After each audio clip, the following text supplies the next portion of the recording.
Bapak dan Ibu yang saya hormati, dalam kesempatan video tutorial saya hari ini, saya ingin menjelaskan tentang bagaimana menyusun perencanaan berbasis data menggunakan rapot pendidikan tahun 2023. Sebagaimana kita ketahui bahwa tanggal 10 Mei yang lalu, pemerintah melalui Kementerian Pendidikan dan Kebudayaan, Ristek dan Teknologi telah melonsing rapot pendidikan tahun 2023 sebagai hasil dari asesmen yang dilaksanakan di tahun 2022 kemarin. Nah, di rapot pendidikan tahun 2023 ini kita dapat melakukan perencanaan berbasis data dengan 3 cara ya. Jadi kalau yang tahun kemarin kita hanya bisa melaksanakan 1 cara, maka di rapot pendidikan tahun 2023 ini kita bisa melaksanakan dengan 3 cara. 3 cara tersebut, yang pertama adalah PPD dapat kita lakukan dengan cara melakukan eksplorasi dari dashboard platform rapot pendidikan. Itu cara yang pertama. Cara yang kedua adalah dengan menggunakan unduhan rekomendasi PPD yang ada di rapot pendidikan tersebut. Sedangkan cara yang ketiga adalah dengan menganalisis unduhan laporan rapot pendidikan seperti yang sudah kita lakukan pada saat rapot pendidikan tahun 2022 yang lalu. Nah, Bapak dan Ibu, saya akan menjelaskan satu persatu bagaimana cara menyusun PPD dengan 3 cara tersebut. Yang perlu kita ketahui bahwa dari 3 cara ini, silahkan Bapak dan Ibu mau mengambil cara yang mana. Menggunakan cara 1 boleh, menggunakan cara 2 boleh, menggunakan cara 3 juga boleh. Tergantung selera daripada Bapak dan Ibu. Hanya memang yang perlu kami tegaskan, kalau dulu kita hanya ada 1, sekarang sudah diberikan 3 opsi ini. Nah, saya akan menjelaskan satu persatu. Yang pertama adalah bagaimana melakukan perencanaan berbasis data dengan melakukan explore dari dashboard pendidikan, rapot pendidikan kita. Bapak dan Ibu, sebagaimana kita ketahui dalam video tayangan saya yang kemarin, video YouTube saya yang kemarin, bahwa untuk dashboard platform rapot pendidikan kita di tahun 2023 ini sekarang tampilannya sudah lebih interaktif ya. Semuanya sudah lebih interaktif. Kita dapat membuka dan memanfaatkan semua tool yang ada di platform tersebut. Mulai dari kita membaca secara keseluruhan bagaimana kondisi rapot pendidikan kita, kemudian kita juga bisa langsung melakukan unduhannya. Bahkan kalau kita mau menanyakan atau mengalami kesulitan-kesulitan terkait dengan pemanfaatan rapot itu, kita bisa klik saja pusat bantuan. Di sini segala informasi terkait dengan rapot pendidikan dapat Bapak Ibu ketahui dan Bapak Ibu dapat langsung belajar dari semua yang ada di situ. Nah, sekarang saya akan masuk bagaimana menyusun PPD dengan memanfaatkan platform. Yang dimaksud dengan dashboard platform rapot pendidikan itu adalah tampilan awal ini ya.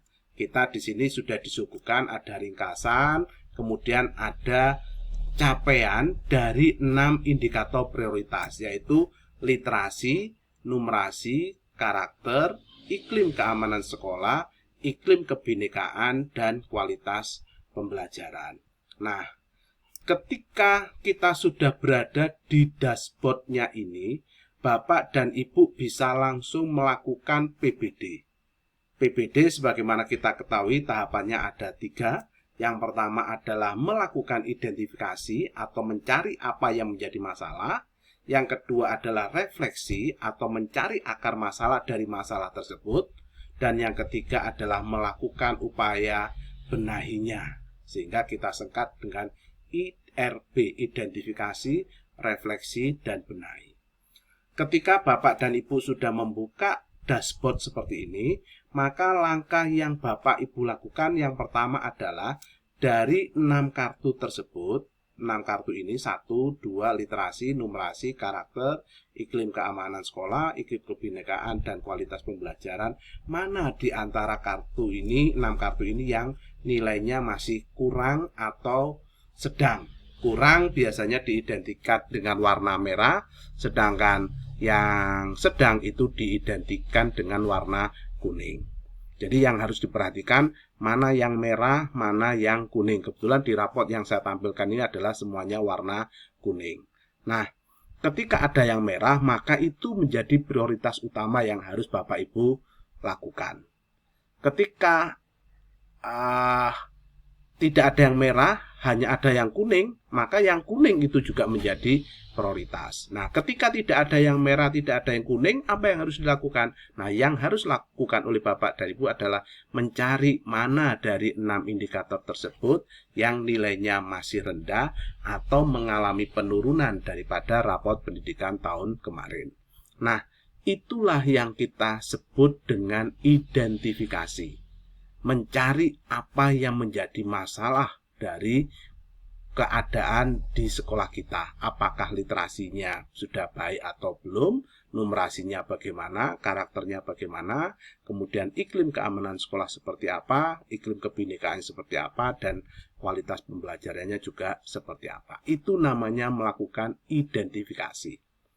Kalau sudah melakukan identifikasi, berarti I sudah kita dapat, maka langkah berikutnya adalah kita mencari akar masalah atau melakukan refleksi, mencari akar masalah. Akar masalah dari yang sudah Bapak Ibu identifikasi itu, maka akar masalah sudah bisa langsung diketahui dengan mengeksplor dashboard rapot pendidikan tersebut. Caranya bagaimana? Cukup klik akar masalah. Nah, begitu akar masalah kita klik, maka di sini akan langsung ditampilkan semua akar masalah yang ada di sekolah kita. Masing-masing kartu ini ada masing-masing indikator biasanya akan diberikan sebanyak 8 ya. Seperti ini yang akar masalah 1, akar masalah 2, kemudian di sini akar masalah 3, akar masalah 4, akar masalah 5, akar masalah 6, akar masalah 7, akar masalah 8.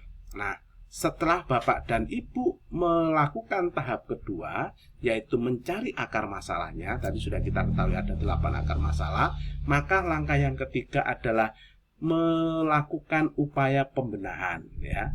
Nah, itulah yang kita namakan dengan benahi. Untuk mencari bagaimana cara membenahinya, di dashboard kita juga bisa langsung mencari bagaimana cara membenahinya dengan cara mengklik inspirasi benahi yang ada di dashboard. Nah, ini adalah inspirasi benahi yang ada di dashboard. Nah, ini adalah inspirasi benahinya. Contoh tadi masalah literasi, inspirasi benahinya adalah peningkatan kompetensi GTK dan kebijakan yang menunjang kompetensi membaca teks informasi. Nah, ini adalah alternatif benahi. Bagaimana caranya? Di sini juga sudah diberikan berbagai macam inspirasi. Di sini diberikan 3 contoh inspirasi dan ini langsung bisa Bapak Ibu buka dengan mengklik tanda yang ada di bawah ini dan ini langsung terkoneksi dengan platform Merdeka Mengajar. Nah, hasil identifikasi, hasil refleksi, dan hasil benahi itulah yang nanti akan Bapak Ibu masukkan di dalam lembar kerja tahunan ya. Jadi begitu itu sudah identifikasi sudah dilakukan, didapat, refleksinya sudah didapat, benahinya sudah didapat, barulah Bapak dan Ibu memasukkan ke dalam dokumen perencanaan rencana kerja tahunan.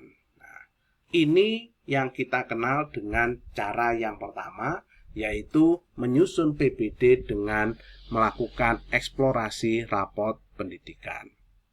Cara yang kedua, Bapak dan Ibu, cara yang kedua adalah dengan memanfaatkan unduhan rekomendasi prioritas. Ya, ini cara yang kedua. Tadi kan sudah saya sebutkan ada 3 cara. Cara yang kedua adalah dengan menggunakan unduhan rekomendasi prioritas. Di mana rekomendasi prioritas itu bisa kita peroleh? Bapak dan Ibu, untuk rekomendasi prioritas, Bapak dan Ibu bisa dapatkan dengan cara yaitu mengeklik unduhan yang ada di sini. Di atas itu ada unduhan. Begitu unduhan ini kita klik, ini muncul rapot tahun 2023, kita unduh, maka secara otomatis kita bisa mendapatkan unduhan itu. Nah, di unduhan itu ada dua yang bisa Bapak, ada banyak folder ya, ada banyak folder. Yang pertama adalah Bapak dan Ibu di sheet ya, di sheet yang pertama akan diberikan gambaran tentang raport pendidikan secara keseluruhan.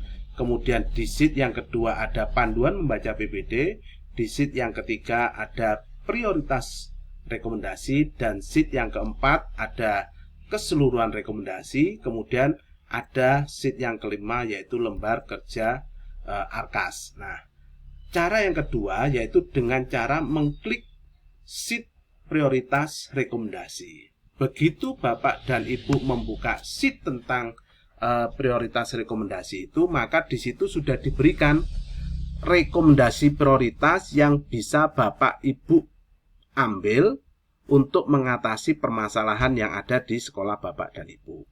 Di rekomendasi ini sudah diberikan yang prioritas masing-masing 2 untuk 6 indikator prioritas itu.